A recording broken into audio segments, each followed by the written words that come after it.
I want you to do something for me right now. Just for a second. Check in with your jaw. Is it clenched? Now check your shoulders. Are they up by your ears, like you are bracing for impact? For as long as you can remember, you have been the strong one, the rock, the one who never needs help, the one who fixes the problems while everyone else falls apart. Society pins medals on your chest for this. They call you resilient. They call you a superwoman. But deep down, in the quiet moments when the world stops watching, you know the truth. Being strong is not just a badge of honor. It is a heavy, suffocating suit of armor. And you are so tired of wearing it, but you are terrified to take it off. Because if you stop being strong, who will hold up the sky? Today, I want to offer you a different truth, a confession from one soul to another. Your extreme strength is not just a personality trait. It is often a trauma response. It is a survival strategy you built a long time ago to convince the world and yourself that you do not need anyone. We call this hyper-independence. And while it kept you safe in the past, it is keeping you lonely in the present. It is the wall that keeps love out. In this video, we are going to walk together into the fortress you have built. Using the wisdom of Carl Jung, we are going to look at the warrior persona you have worn for decades. We will understand why asking for help feels like a life or death threat to your nervous system. And most importantly, we are going to learn how to gently unbuckle the armor. Not because you are weak, but because you are finally safe enough to be human. You do not have to carry it all alone anymore. Let us begin. To understand the high cost of this armor, we must first give it its proper name. Psychologists do not call this resilience. They do not call it grit. They call it hyper-independence. Independence is healthy. It means you can stand on your 2 feet. But hyper-independence is different. It is a survival mechanism that kicks in when you have learned, usually at a very young age, that you cannot trust anyone else to catch you. It is the absolute refusal to need anyone. It is the visceral recoil you feel when someone offers you to help carry your groceries and you snap, "No, I got it," even though your arms are shaking. It is the belief that needing help is a weakness and that vulnerability is dangerous. You have built a life based on the premise that if you never need anyone, you can never be let down. If you never ask, you can never be rejected. It sounds like a perfect safety plan, but there is a flaw in the design. The wall you built to keep out the pain is also keeping out the love. You have become a fortress, impressive to look at, but impossible to enter. Let me share a story with you. It is a story about a woman named Elena. Elena is 54. She is the eldest daughter in her family, the responsible one, the one who gets things done. 2 years ago, Elena's mother passed away after a long illness. It was a devastating loss, but Elena did not collapse. Instead, she went into what I call battle mode. While her younger siblings were falling apart, crying in the hospital hallway, Elena was on the phone with the funeral home. She was organizing the paperwork. She was choosing the flowers. She was coordinating the reception. At the funeral, she stood tall. She delivered the eulogy with a steady voice. She handed tissues to her father. She made sure everyone had food to eat. Dozens of people came up to her that day, and they all said the same thing. "Elena, you are so strong. I do not know how you do it. You are the rock of this family." Elena took those compliments. She wore them like armor. She told herself, "Yes, I am the strong one. I am holding it together." She did not shed a single tear that week. She thought she was handling her grief perfectly. But grief is water, and you cannot stop the water forever. 6 months later, Elena was in the grocery store, standing in the pasta aisle. She reached for a jar of marinara sauce, and it slipped from her hand. It crashed onto the floor. Red sauce splattered everywhere. And in that moment, something inside Elena shattered too. She fell to her knees in the middle of the aisle, and she started to sob. Not a poetic cry, but a guttural, animal wail that came from the bottom of her soul. She wasn't crying about the sauce. She was crying the 6 months of tears she had held back. She was crying for the little girl inside her who just wanted her mother. She was crying because she was exhausted from holding up the sky for everyone else. A stranger stopped and asked if she was okay. And for the first time in 54 years, Elena could not say, "I'm fine." She could only shake her head. Elena's story is the story of so many women I speak to. We mistake numbness for strength. We mistake dissociation for composure. We think that if we do not feel the pain, we have won. But we haven't won. We have just delayed the reckoning.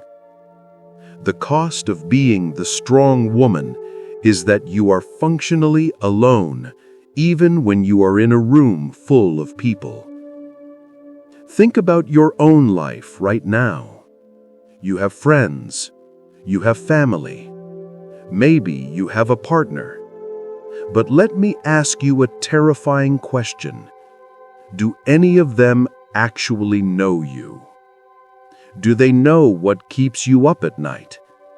Do they know about the fear that sits in the pit of your stomach? Do they know how tired you really are?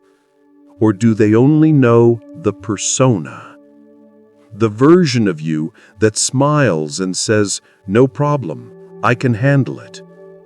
Because you are so competent, people assume you don't have needs.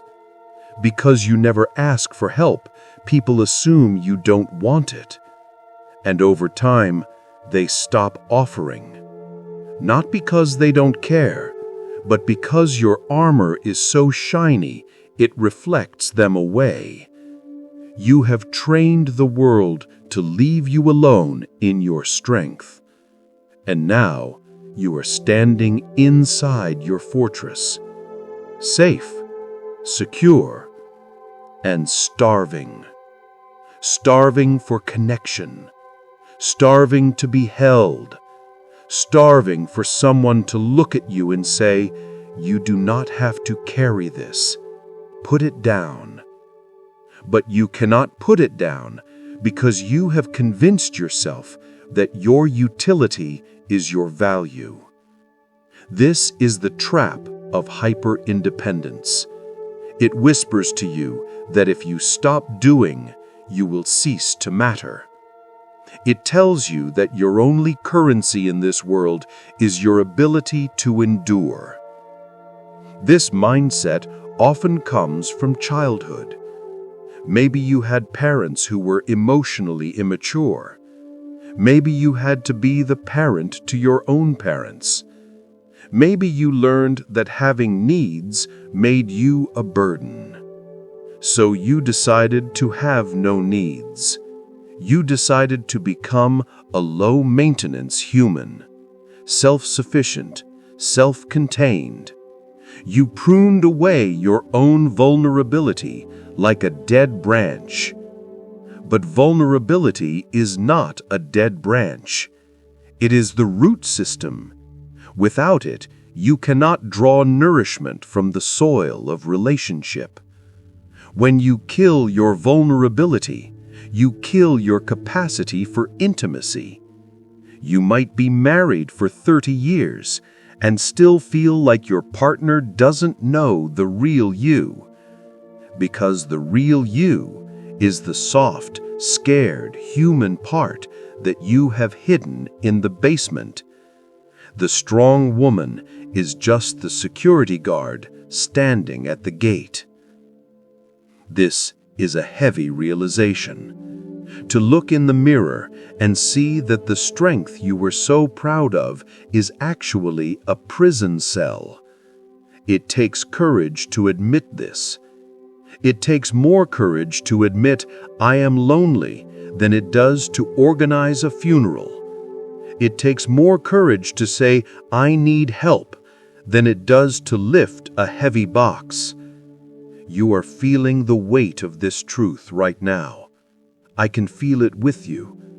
It is a tightness in the chest, a lump in the throat. It is the grief of realizing how long you have been holding your breath. But why is this armor so hard to take off? Why does the thought of being soft feel like a threat to your survival? Why do we cling to the warrior identity even when the war is over?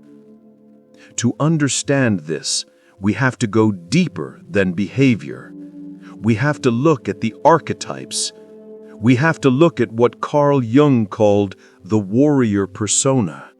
And we have to understand the specific energy that women of your generation have been forced to adopt. We need to talk about the imbalance between your masculine and feminine energies, and how reclaiming the side you rejected is the only way back to yourself. In the psychology of Carl Jung, the persona is the mask we wear to meet the world.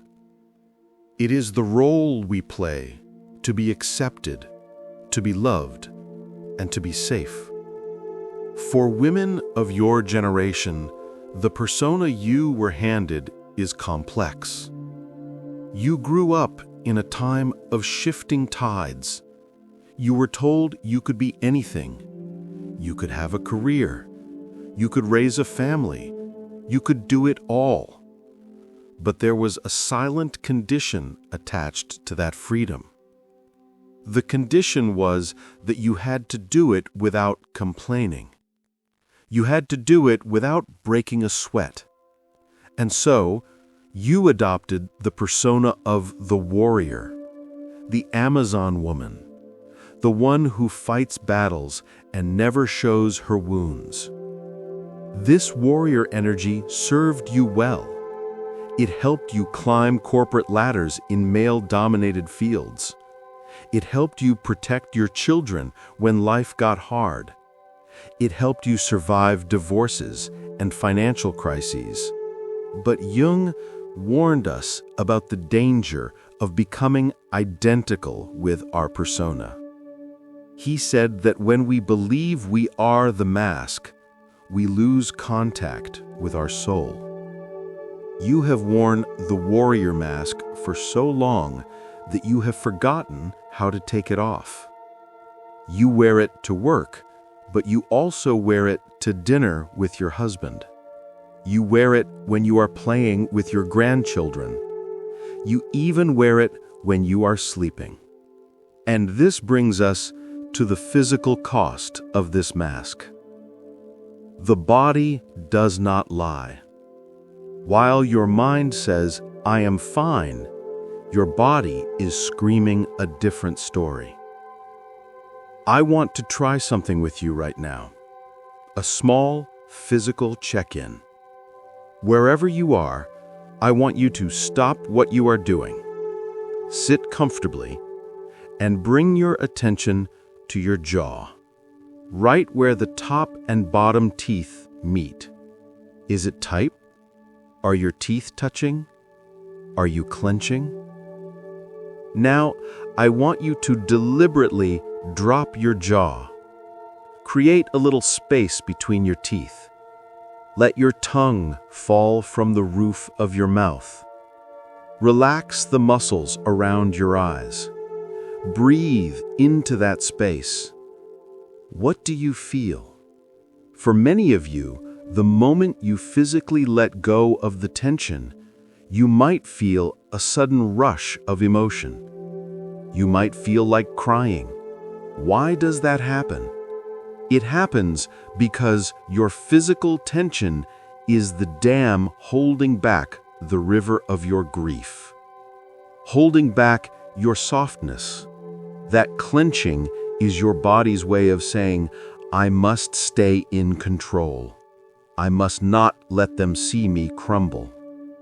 This need for control leads us to a profound Jungian concept, the balance between the anima and the animus.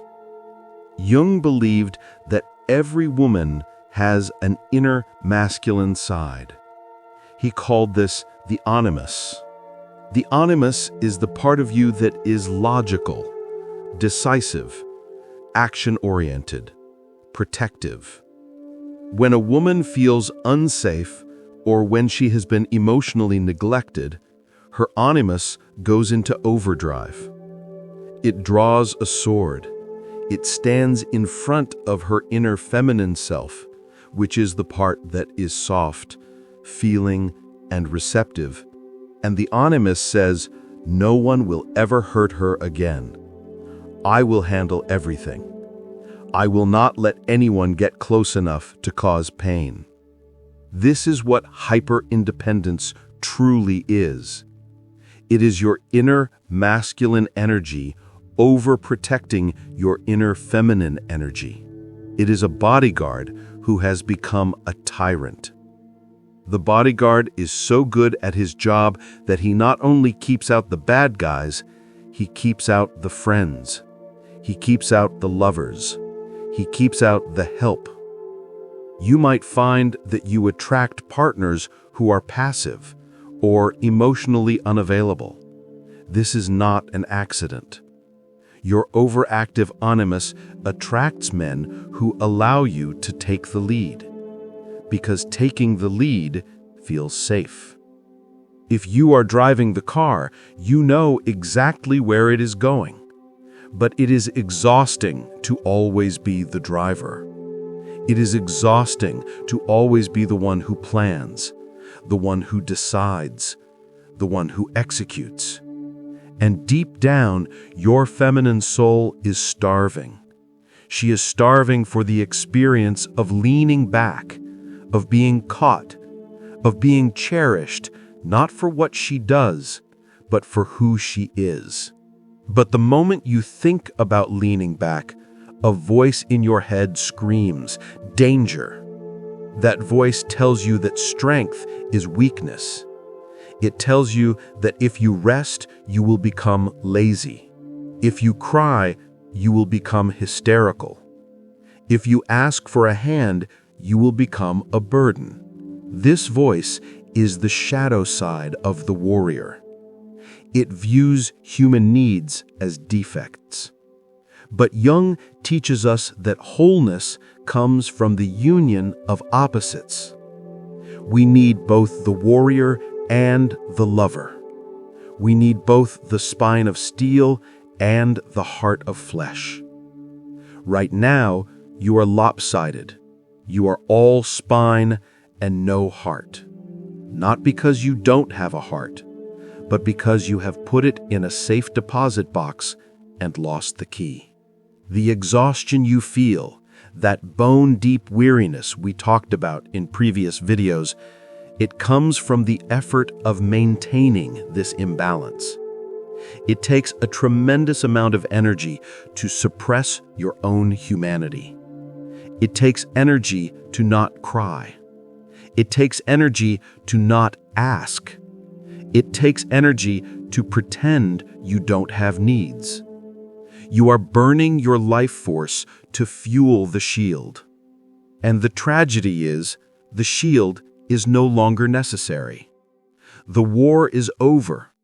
Whatever trauma or neglect happened in your past, whatever made you decide that you had to do it all alone, it is in the past. You are an adult now. You have resources. You have wisdom. You can survive a disappointment. You can survive a rejection.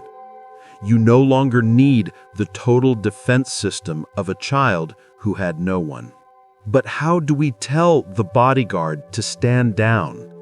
How do we convince the warrior that it is safe to put down the sword? It starts by reframing what strength actually is. We have been taught that strength is rigidity, like a dry oak tree in a storm.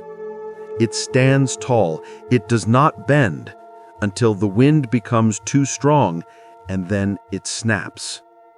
But true strength, the kind of strength that lasts through the second half of life, is like the willow tree.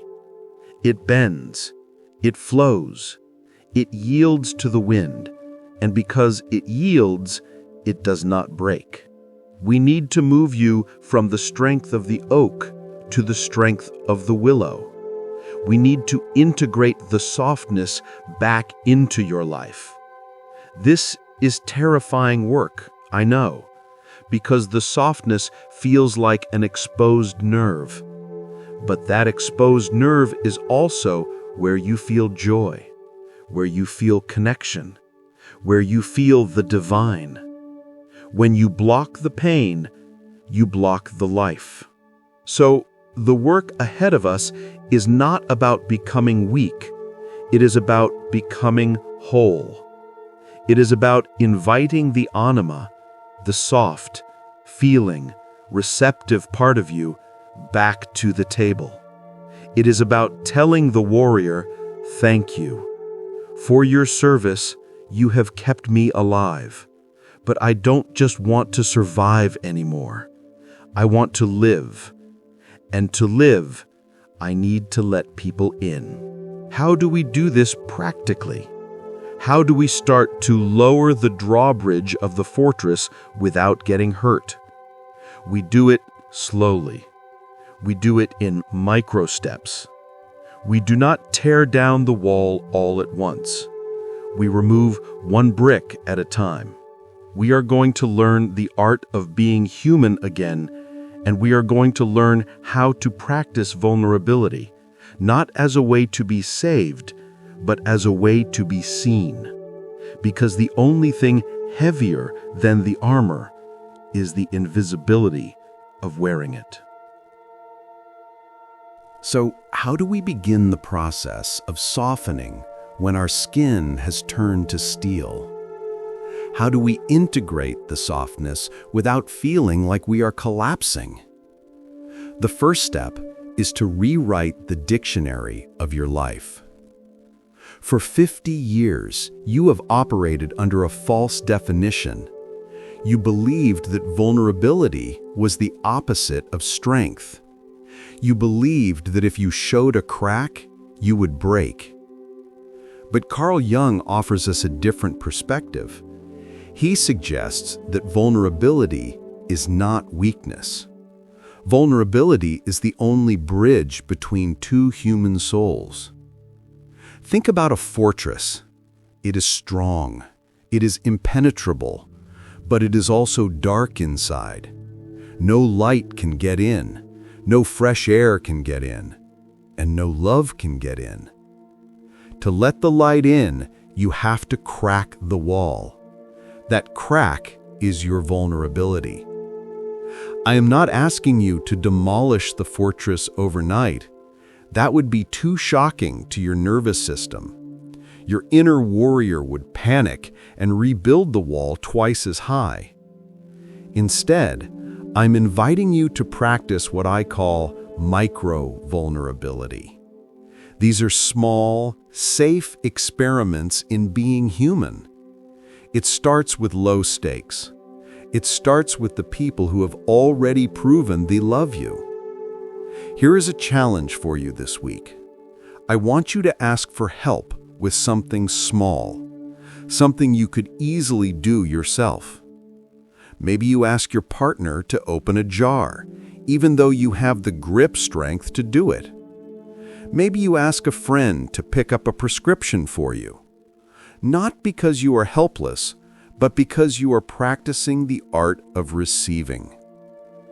Notice what happens in your body when you ask. Your chest might tighten. A voice might whisper, "I am being a burden. I am being needy." I want you to breathe through that discomfort. That discomfort is not truth. It is just the rust breaking off your armor. It is the sound of your ego protesting, because your ego loves to be the hero. Your ego loves to be the one who gives, but it hates to be the one who receives. But here's the secret that the strong woman rarely knows.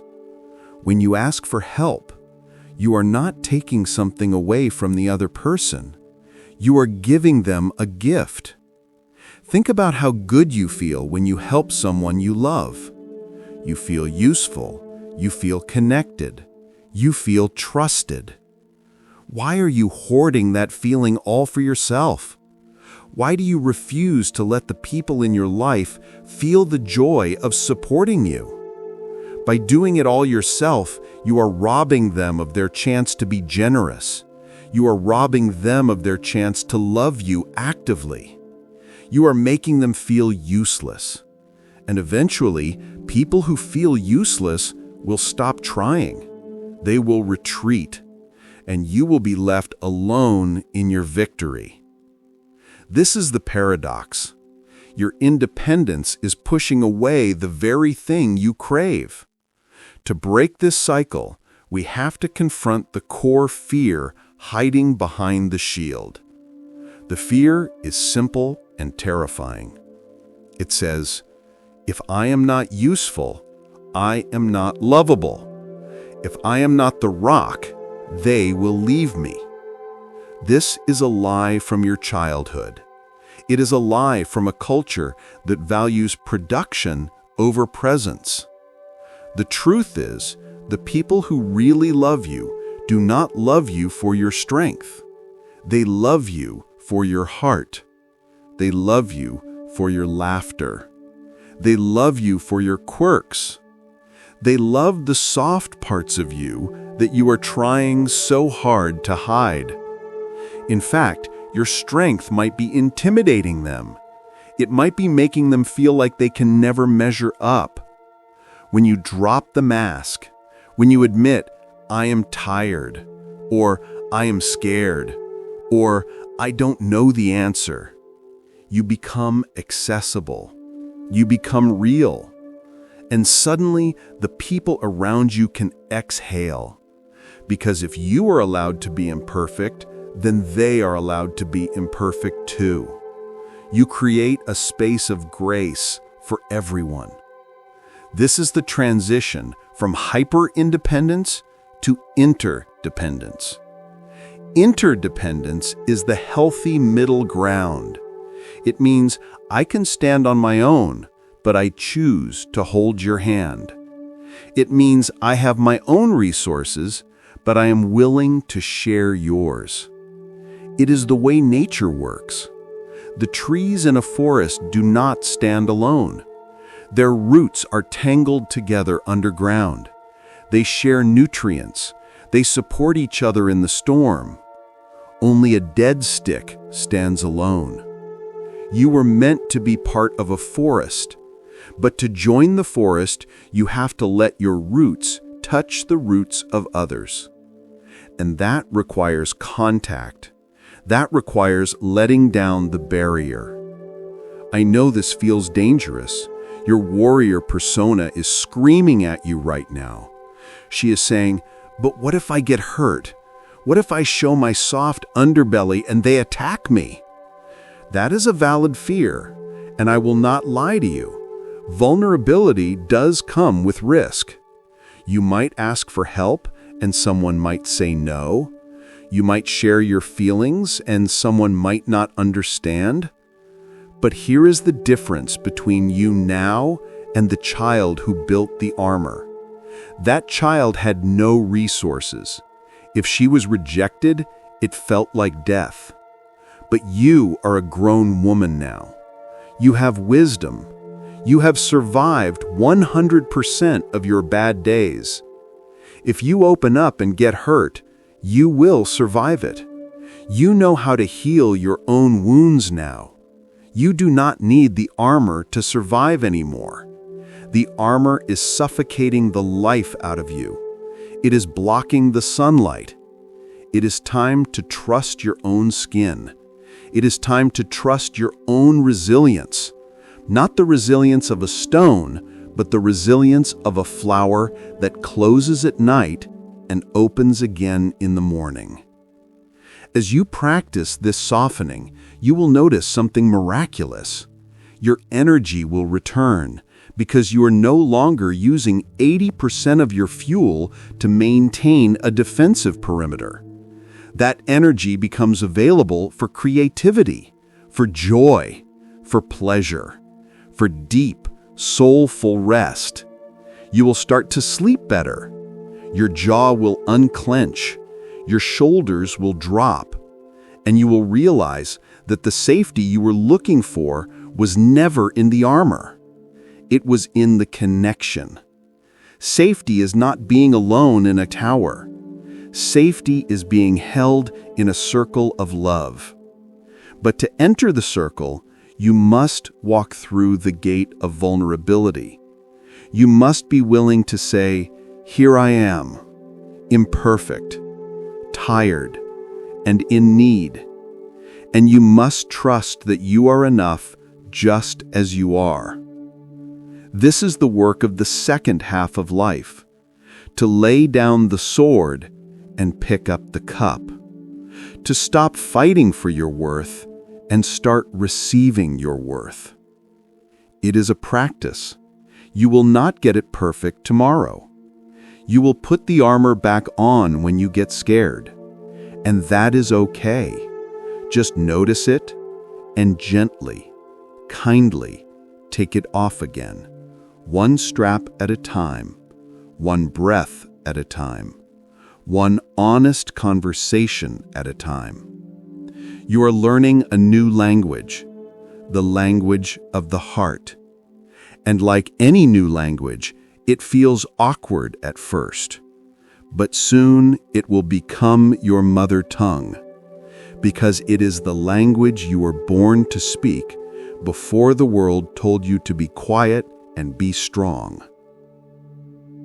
I know that the idea of taking off your armor is terrifying. For decades, that metal skin has been the only thing standing between you and a world that can be cruel. You might feel naked right now. You might feel exposed. But I want you to reframe that sensation. What you are feeling is not nakedness. It is sensitivity. It is life returning to a limb that has been asleep for too long. When you take off the armor, yes, you can feel the cold, but you can also feel the warmth of the sun. You can feel the gentle touch of a hand. You can feel the breeze. You cannot selectively numb your life. If you numb the pain, you numb the joy. By choosing to soften, you are choosing to feel it all again. And that is the bravest thing a human being can do. Carl Jung believed that the privilege of a lifetime is to become who you truly are. You are not just a warrior, you are a woman with a heart that beats and breaks and heals. You do not have to be made of stone to be strong. Think of water. Water is soft. Water yields. But over time, water cuts through rock. Your softness is your new power. It is the water that will carve a new path for your life, a path of connection, a path of intimacy, a path of rest. I want to invite you to make a small but powerful declaration today, a signal to your unconscious mind that you are ready to change the contract. Please scroll down to the comments section, and I want you to write this affirmation. I am safe enough to be soft. Just those 6 words. I am safe enough to be soft. When you write that, you are telling your nervous system that the war is over. You are telling your inner warrior that she can stand down. Read the comments from the other women. See how many others are laying down their swords today. You are standing in a circle of sisters who are all learning the same terrifying, beautiful lesson, that we do not have to do this alone. However, I know that old habits die hard. Even as you decide to be softer, you will still find yourself falling back into the old patterns, especially with your language. There is one phrase, one specific lie that the strong woman uses more than any other. It is a shield made of words. It is the phrase, I am fine. How many times have you said, I am fine, when you were actually drowning? How many times have you used those words to push people away? If you want to understand why you say this, and how to start speaking the truth about your exhaustion without feeling like a burden, please watch my next video. I am fine, translating the most common phrase of an exhausted woman. In that video, we are going to decode the secret language of your fatigue. We will look at why we lie about our pain, and I will give you a new vocabulary, words you can use to ask for what you need that feel authentic and safe. It is the essential next step in learning how to be human again. You will find new tools to bridge the gap between your heart and your mouth. If this video touched a tender place in you today, if you felt a crack in the armor and a little bit of light came in, please subscribe to this channel. Consider this space your sanctuary, a place where you do not have to perform, a place where you do not have to be strong. By subscribing, you are making a commitment to your own wholeness. You are promising yourself that you will not abandon yourself anymore. Click the like button, not for the algorithm, but as an act of self-compassion, as a way of saying, I see you and you are doing a good job. And finally, share this video with a friend, the one who is always the strong one, the one who checks on everyone else. She needs to hear this permission slip just as much as you do. Thank you for being here with me today. Thank you for your courage. Thank you for trusting me with your vulnerability. You have carried the world for long enough. It is time to put it down and let the world carry you for a while. Breathe, soften, and I will see you in the next video.